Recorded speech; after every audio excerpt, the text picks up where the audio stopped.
Alam nyo ba ang tinatawag na plaki?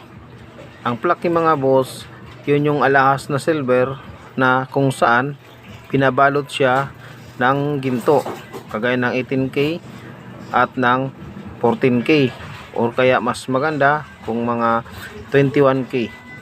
So mga boss, kung gusto mong malaman kung ano ang tinatawag na plaki, anyayahan kitang mag-subscribe para lagi kang updated sa aking gagawing mga video.